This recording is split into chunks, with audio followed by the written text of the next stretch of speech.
അപരനെ നശിപ്പിക്കുന്നതിന് ഇല്ലാതാക്കുന്നതിന് പുതിയ മാർഗങ്ങൾ കണ്ടെത്തി പരീക്ഷിക്കപ്പെടുന്ന അതിഹീനമായ അസുരകാലത്ത് ജീവിക്കേണ്ടി വരുന്നു എന്നതാണ് ഇന്നത്തെ മനുഷ്യന്റെ ഏറ്റവും വലിയ ദുര്യോഗം.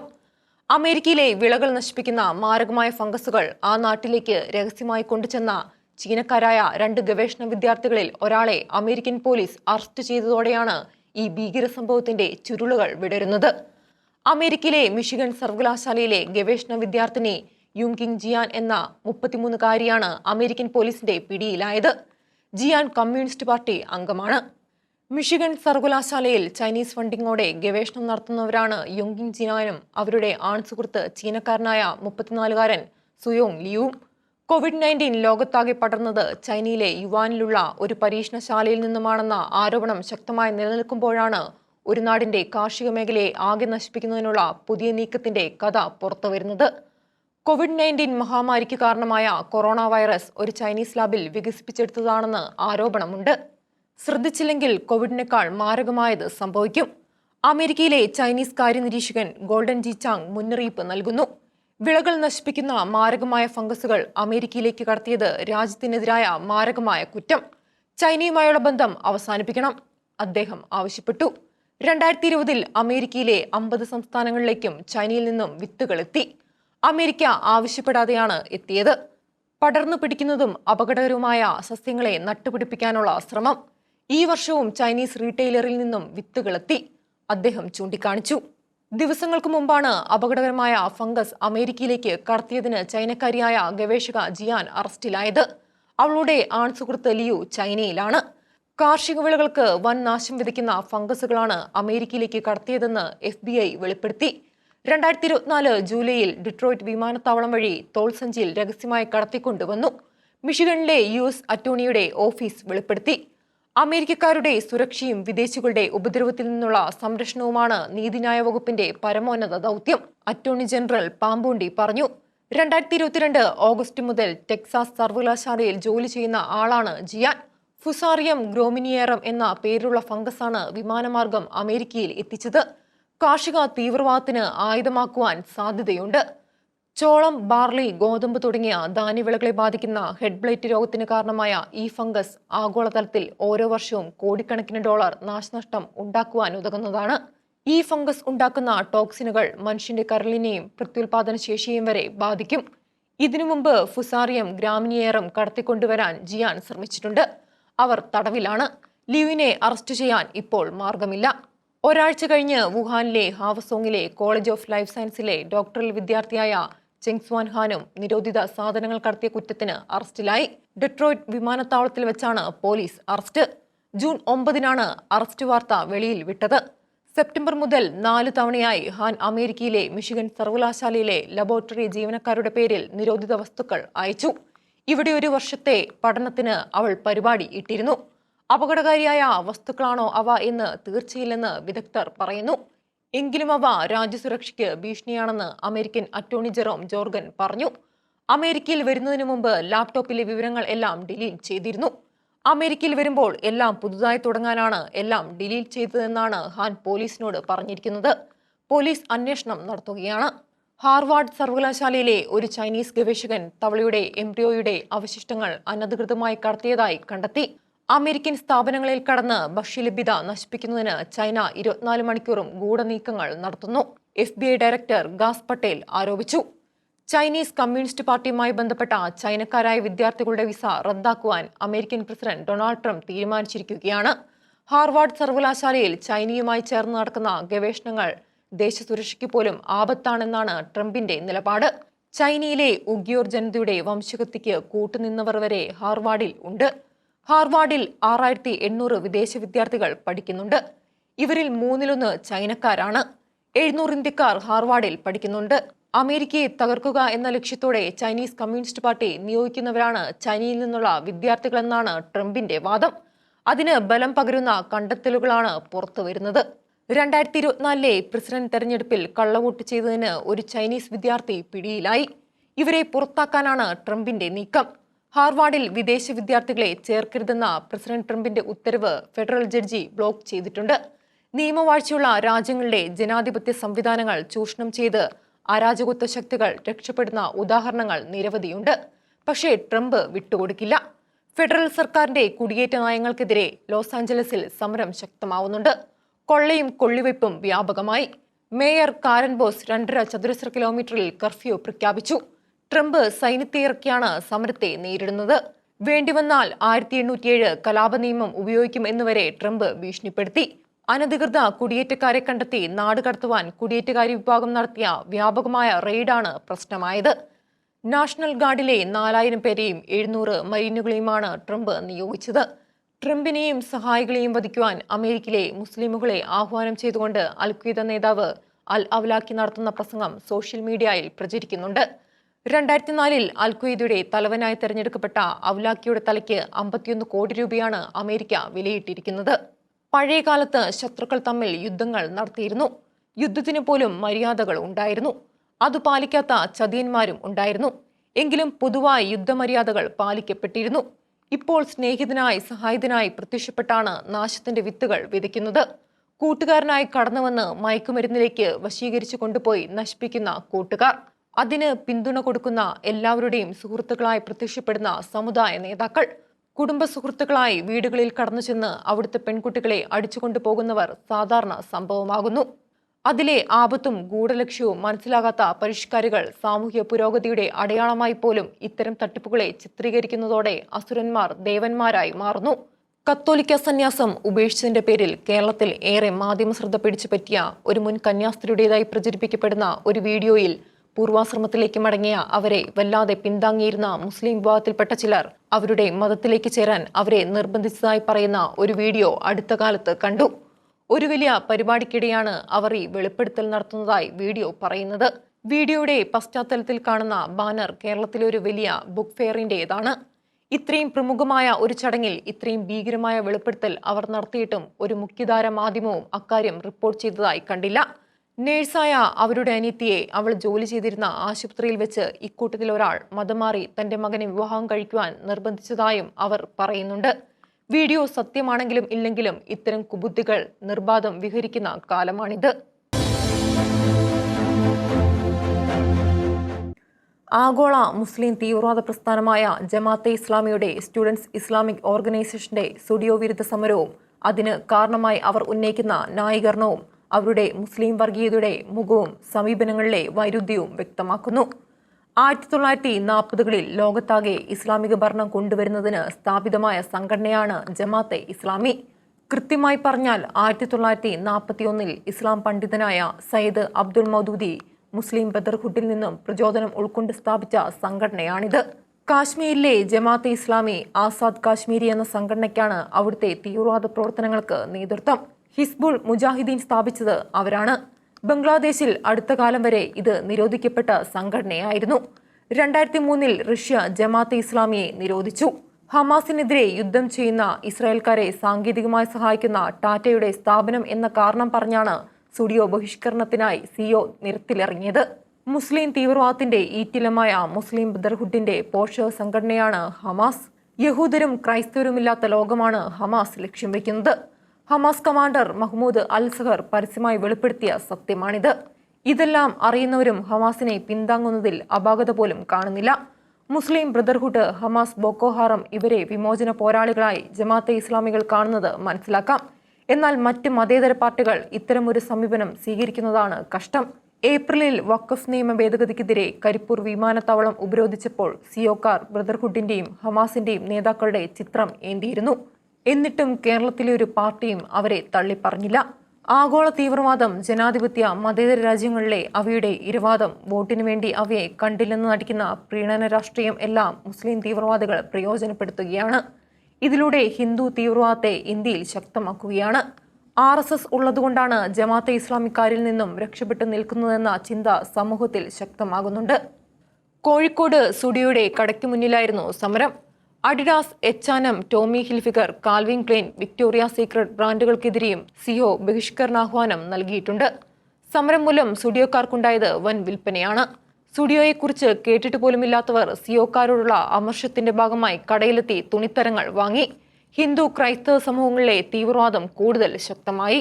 ഇനി സമരക്കാരുടെ മുദ്രാവാക്യത്തിലേക്ക്: ഒരു കുഞ്ഞിനെ കൊല്ലാൻ നിങ്ങളുടെ പണം ചെലവാകാതിരിക്കട്ടെ. ഇതായിരുന്നു സ്റ്റുഡിയോയുടെ മുന്നിലേക്ക് പ്രകടനമായി എത്തിയവരുടെ മുദ്രാവാക്യം. ആഗോള ലോകത്താകെ കുഞ്ഞുങ്ങളെ കരുണയില്ലാതെ കൊല്ലുന്ന തീവ്രവാദ പ്രവർത്തനങ്ങൾക്ക് ഉപയോഗിക്കുന്ന മനുഷ്യ ബോംബുകളാക്കുന്ന മുസ്ലിം തീവ്രവാദ സംഘടനകളിൽ ഒന്നിന്റെ മുദ്രാവാക്യമാണിത്. ജനാധിപത്യ രാജ്യങ്ങളിലെ സുമനസ്സുകളെ ഇത്തരം മുദ്രാവാക്യങ്ങളിലൂടെ തങ്ങൾക്ക് അനുകൂലമാക്കി മുസ്ലിം ഭരണം സ്ഥാപിക്കുക എന്ന ഗൂഢലക്ഷ്യത്തോടെ പ്രവർത്തിക്കുന്നവയാണ് മുസ്ലിം തീവ്രവാദ സംഘടനകൾ. ഗാസയിൽ കൊല്ലപ്പെട്ടവരെക്കാൾ എത്രയോ അധികമാണ് മുസ്ലിം തീവ്രവാദികൾ കൊന്നു തള്ളിയവർ, മാനഭംഗപ്പെടുത്തിയവർ, അടിമകളാക്കി വിറ്റവർ, കുരിശിലേറ്റപ്പെട്ടവർ, കഴുത്തുവെട്ടി കൊന്നവർ, കുഞ്ഞുങ്ങളെ തോക്കുകൊടുത്ത് വിടുന്നവർ. ലോകത്തിൽ കുട്ടികൾക്ക് ഏറെ ഭീകരമായ സാഹചര്യമുള്ള 10 രാജ്യങ്ങൾ Afghanistan, Congo, Syria, Yemen, Somalia, Mali, Nigeria, Cameroon, Sudan, Central African Republic എന്നിവയാണ്. Islamic State, Al-Qaeda, Boko Haram തുടങ്ങിയ സംഘടനകളാണ് ഈ സ്ഥിതി ഉണ്ടാക്കുന്നത്. ഗാസയിൽ നടക്കുന്നത് വംശഹത്യയാണെന്ന പ്രചാരണവും തെറ്റാണ്. ഇസ്രായേലിൽ 18 ലക്ഷം മുസ്ലിമുകൾ സുരക്ഷിതരായി ജീവിക്കുന്നു എന്നത് തന്നെയാണ് ഇതിന് തെളിവ്. 2023 ഒക്ടോബർ 7 ഇസ്രായേൽക്കാർ ഉത്സവലഹരിയിൽ ആയിരുന്നപ്പോൾ കടന്നു കയറിയത് ആരാണ്? അവർ കുഞ്ഞുങ്ങളെ വരെ എങ്ങനെയാണ് കൈകാര്യം ചെയ്തത്? അന്ന് പിടിച്ചുകൊണ്ടുപോയ ബന്ധുക്കളെ വിട്ടുകൊടുക്കാത്തതുകൊണ്ടല്ലേ ഇന്നും യുദ്ധം നടക്കുന്നത്? ഗാസയിൽ വീഴുന്ന ചോരയുടെ കറ ഹമാസിന്റെ കൈകളിലും ഇല്ലേ? ഐക്യരാഷ്ട്രസഭയുടെ വിയന ആസ്ഥാനമായുള്ള UN office on drug and crime 2017 പ്രസിദ്ധീകരിച്ച റിപ്പോർട്ട് അനുസരിച്ച് കുട്ടികളെ ഉപയോഗിച്ച് അക്രമങ്ങൾ നടത്തുന്നതിൽ മുൻപന്തിയിൽ നിൽക്കുന്നവരാണ് മുസ്ലിം തീവ്രവാദ സംഘടനകൾ. മനുഷ്യബോംബുകളാകുവാൻ, എതിരാളികളെ വകവരുത്തുവാൻ എല്ലാം ഇവർ കുട്ടികളെ ഉപയോഗിക്കുന്നു, പലയിടത്തും കവചമാക്കുന്നു.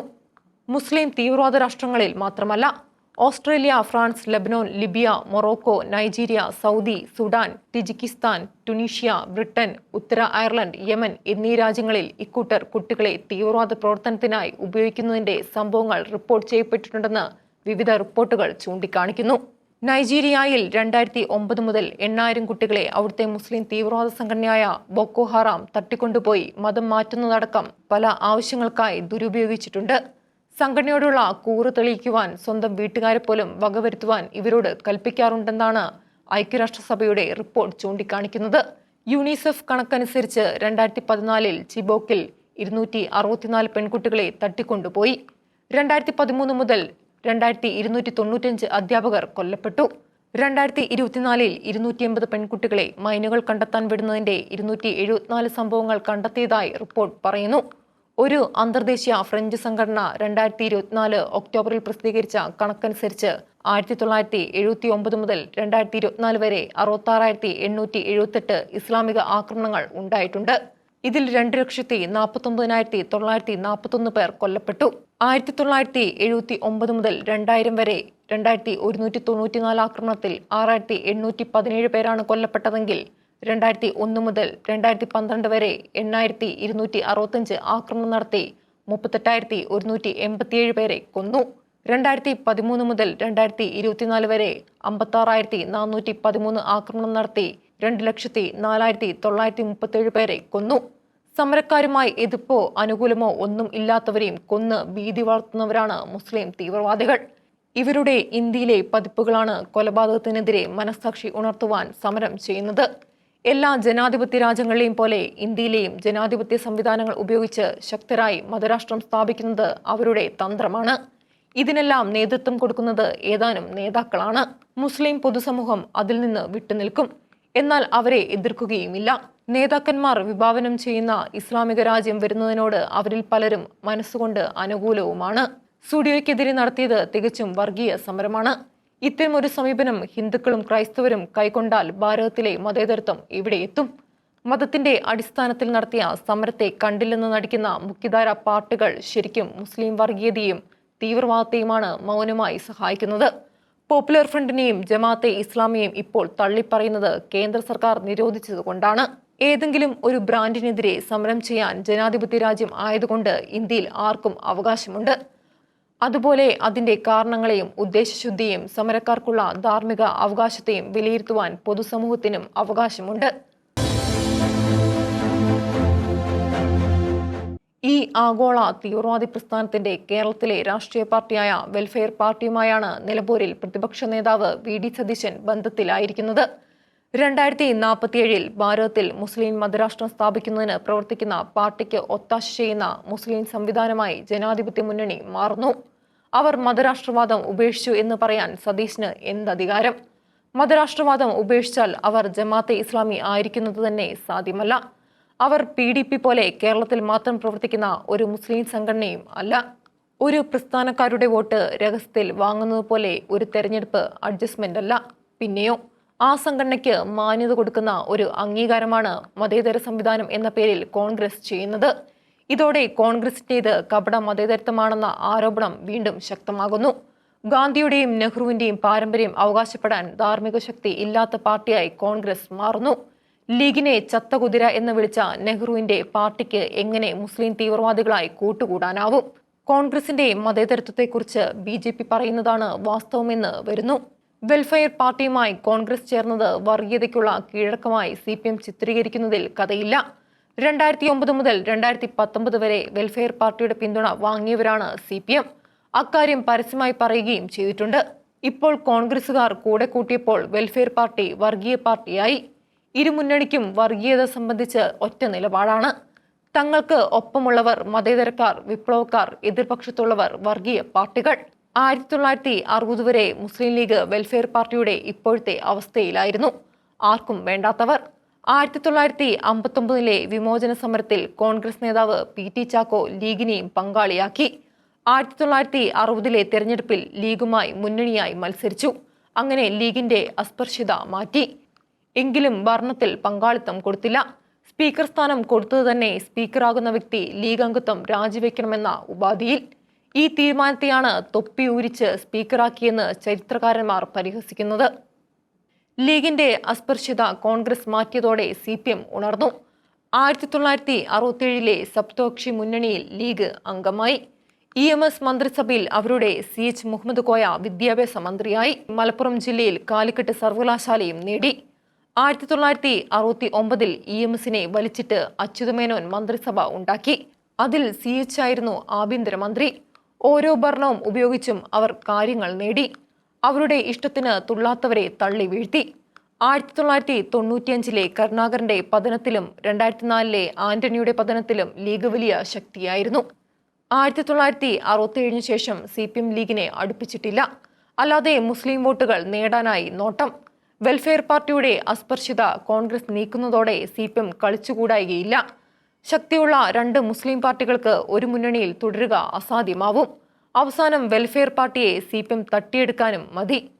കേരളത്തിൽ മാത്രമുള്ള മദനിയുടെ PDPയുമായി ഇടതുപക്ഷമുണ്ടാക്കുന്ന ധാരണയും ആപത്താണ്. PDP വർഗീയ പാർട്ടിയല്ല എന്ന് CPM പറഞ്ഞാൽ ആരാണ് വിശ്വസിക്കുക?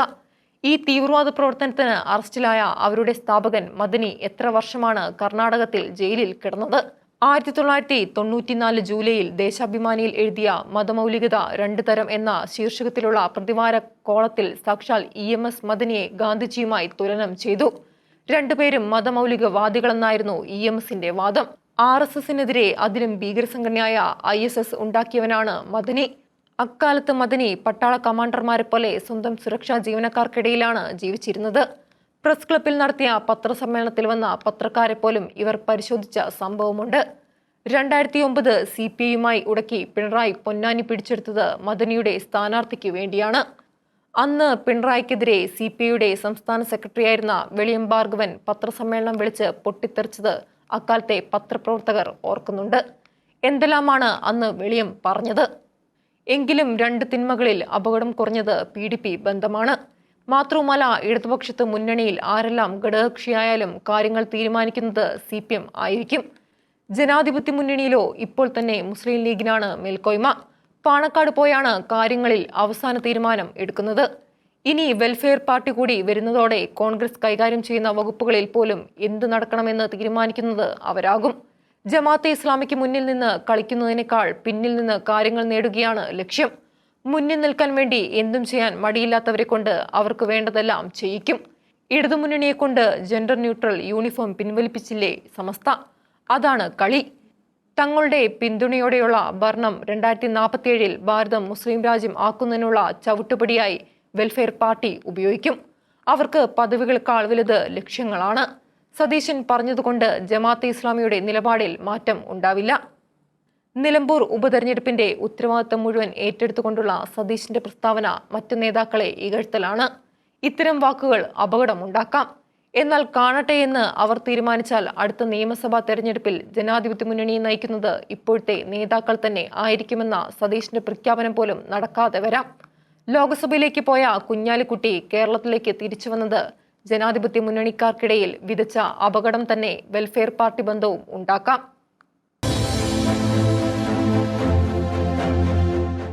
ലോക്സഭയിലെ പ്രതിപക്ഷ നേതാവ് രാഹുൽ ഗാന്ധി കൃത്യമെന്ന് കരുതാവുന്ന കണക്കുകളുമായി മഹാരാഷ്ട്രയിലെ നിയമസഭാ തെരഞ്ഞെടുപ്പിൽ ക്രമക്കേടുകൾ നടന്നുവെന്ന് ഉയർത്തുന്ന ആരോപണത്തിന് കൃത്യമായ മറുപടി പറയാൻ തെരഞ്ഞെടുപ്പ് കമ്മീഷന് സാധിക്കുമോ എന്ന് ഭാരതം ഉറ്റുനോക്കുകയാണ്. 2025 ഫെബ്രുവരി 3 അദ്ദേഹം ലോക്സഭയിൽ നടത്തിയ പ്രസംഗത്തിൽ ഉന്നയിച്ച വിഷയങ്ങൾ തന്നെയാണ് ജൂൺ 7 ലേഖനത്തിലും പറയുന്നത്. എങ്കിലും പലതും വിശദീകരണം ആവശ്യമുള്ള ആരോപണങ്ങൾ തന്നെയാണ്. 5 ഘട്ടങ്ങളായി വളരെ ആസൂത്രിതമായി ക്രമക്കേടുകൾ നടത്തി എന്നാണ് രാഹുൽ ആരോപിക്കുന്നത്. 1. തെരഞ്ഞെടുപ്പ് കമ്മീഷൻ നിയമനത്തിൽ ഇഷ്ടമുള്ളവരെ നിയമിച്ചു. 2. വ്യാജ വോട്ടർമാരെ ചേർത്തു. 3. ഇല്ലാത്ത വോട്ടിംഗ് ശതമാനം ഉണ്ടാക്കി. 4. ആ വോട്ടുകൾ BJPക്ക് കൊടുത്തു. 5. തെളിവുകൾ ഒളിച്ചുവെക്കുന്നു. രാഹുൽ ആവശ്യപ്പെടുന്നു, തെളിവുകൾ പുറത്തുവിടുക, ജനം സത്യം കാണട്ടെ, വിധിക്കട്ടെ. മഹാരാഷ്ട്രയിൽ വൻതോതിൽ വ്യാവസായിക അടിസ്ഥാനത്തിൽ തെരഞ്ഞെടുപ്പ് ക്രമക്കേടുകൾ നടന്നു.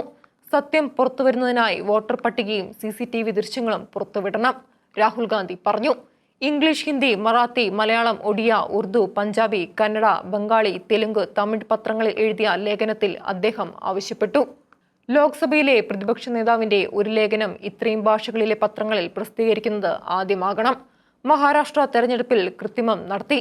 ചെറിയ തരത്തിലുള്ള കൃത്രിമമല്ല, ഭീകരമായ തട്ടിപ്പുകളാണ് നടത്തിയത്, രാഹുൽ ഗാന്ധി ആരോപിച്ചു.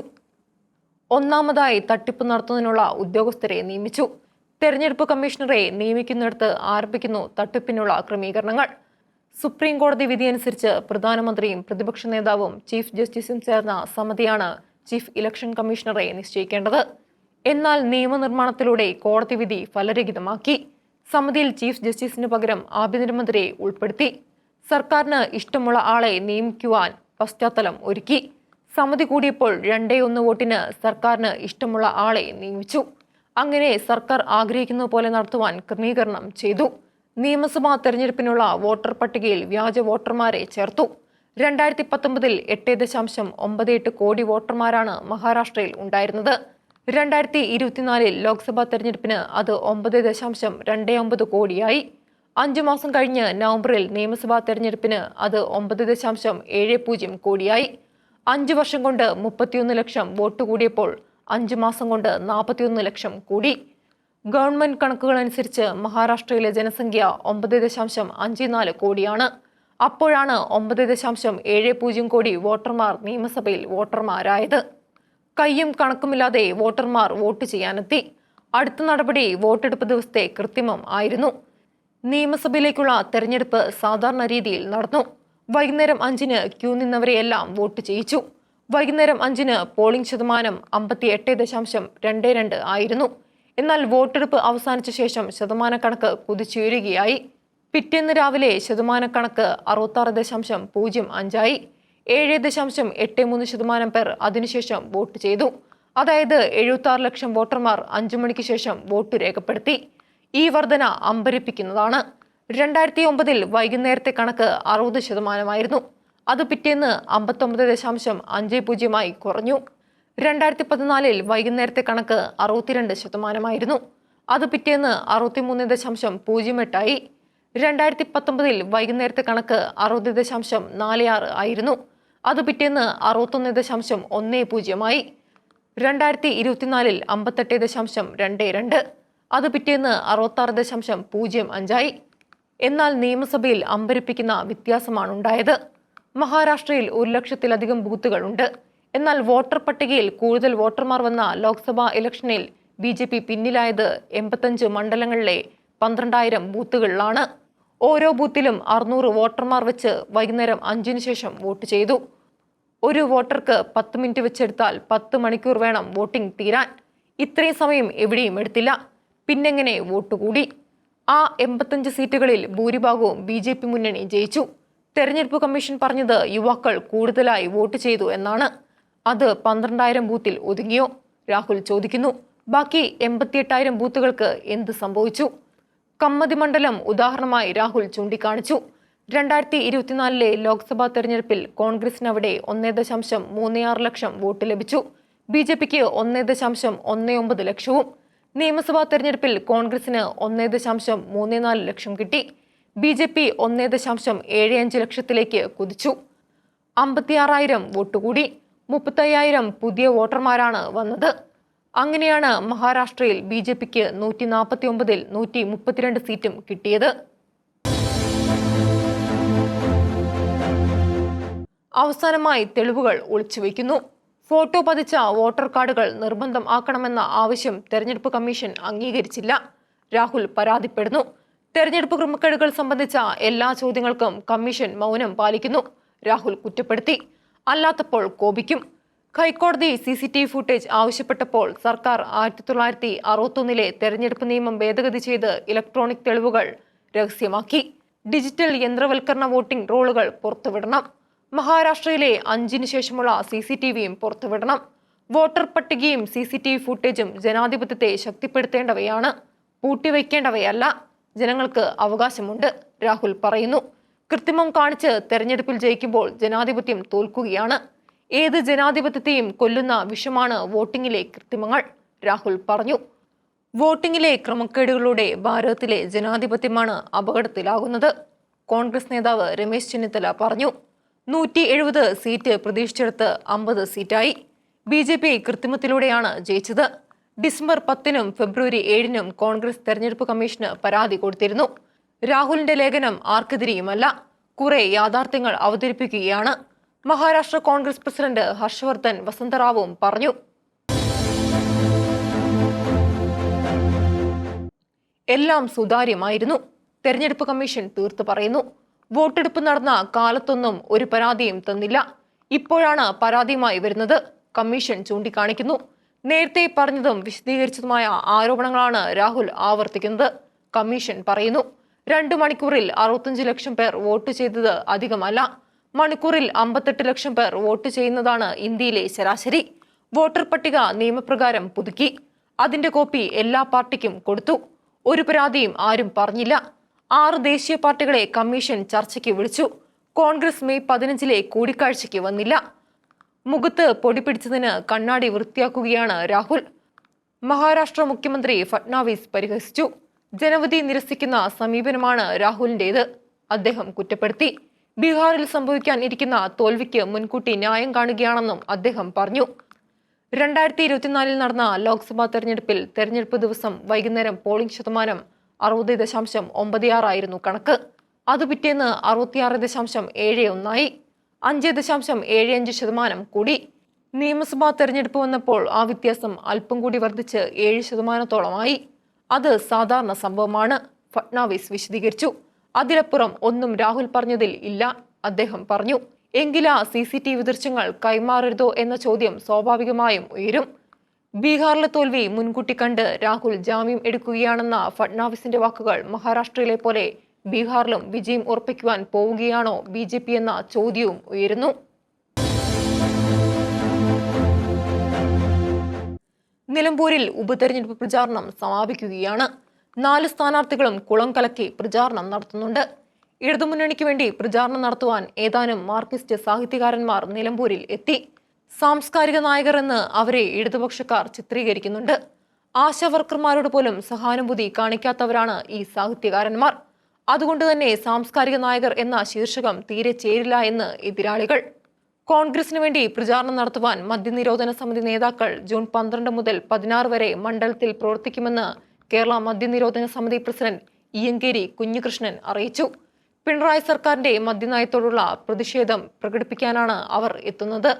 ഇത്തരം ആൾക്കാരാണ് ജനാധിപത്യ മുന്നണിയുടെ വിജയം ഉറപ്പിക്കുന്നത്. പിണറായി ഇനി അധികാരത്തിൽ വരരുതെന്ന് കൊതിക്കുന്ന കോൺഗ്രസുകാർ തമ്മിൽ എത്ര വഴക്കാണെങ്കിലും ഇവർ അട്ടിമറി ഉണ്ടാക്കാം. പിണറായി ഭരണം ദുരന്തമാണെന്ന് വിശ്വസിക്കുന്നവർ. കേരളം വിജനമാവുകയാണോ? 2013-ൽ 5,36,352 കുഞ്ഞുങ്ങൾ ജനിച്ച ഇവിടെ 2022-ൽ ജനിച്ചത് 4,39,742 പേർ. കുഞ്ഞുങ്ങളിൽ 96,610 പേരുടെ കുറവുണ്ടായിരിക്കുന്നു. ദേശീയ കണക്കുകൾ വ്യത്യസ്തമാണ്. 2013 2,24,82,951 കുഞ്ഞുങ്ങൾ ജനിച്ച ഭാരതത്തിൽ 2022 2,54,39,164 കുഞ്ഞുങ്ങൾ ജനിച്ചു. 30 ലക്ഷത്തിന്റെ വർധനവുണ്ട്. സിവിൽ രജിസ്ട്രേഷൻ സിസ്റ്റത്തിന്റെ 2022 കണക്ക് വെച്ച് ബീഹാറിൽ 2013 15,96,494 കുഞ്ഞുങ്ങൾ ജനിച്ചപ്പോൾ 2022 30,71,603 കുഞ്ഞുങ്ങൾ ജനിച്ചു. 92.37% വളർച്ച. ഉത്തർപ്രദേശിൽ 2013 38,95,924 കുഞ്ഞുങ്ങൾ ജനിച്ചപ്പോൾ 2024 54,43,003 കുഞ്ഞുങ്ങൾ ജനിച്ചു. മധ്യപ്രദേശിൽ 2013 16,55,691 കുഞ്ഞുങ്ങൾ ജനിച്ചപ്പോൾ 2022 അത് 17,89,365 രാജസ്ഥാനിൽ 2013 17,70,85 കുഞ്ഞുങ്ങൾ ജനിച്ചപ്പോൾ 2022 19,02,140 കുഞ്ഞുങ്ങൾ ജനിച്ചു. കർണാടകത്തിലും തമിഴ്നാട്ടിലും കേരളത്തിലേക്കാൾ ജനനനിരക്ക് കുറവാണ്. ആന്ധ്രയിലും തെലങ്കാനയിലും പക്ഷേ 2013 കൂടുതൽ കുഞ്ഞുങ്ങളുണ്ട്. ജനന മരണക്കണക്കുകൾ 21 ദിവസത്തിനകം രജിസ്റ്റർ ചെയ്യണമെന്ന് നിബന്ധന പാലിക്കുന്നതിലും കേരളം പിന്നിലാണ്. ജനസംഖ്യ ഇങ്ങനെ കുറഞ്ഞാൽ കേരളം എവിടെയെത്തും? വംശനാശം വരുന്ന ജനത്തിന് എന്തു ഭാവി? ഈ സാമൂഹ്യ ദുരന്തത്തിൽ നിന്നും രക്ഷപ്പെടുന്നതിനുള്ള മാനസാന്തരം സമൂഹത്തിനാകെ കൈവരട്ടെ. ഷീലോകന്റെ കാഴ്ചകൾ ഇനി അടുത്തയാഴ്ച.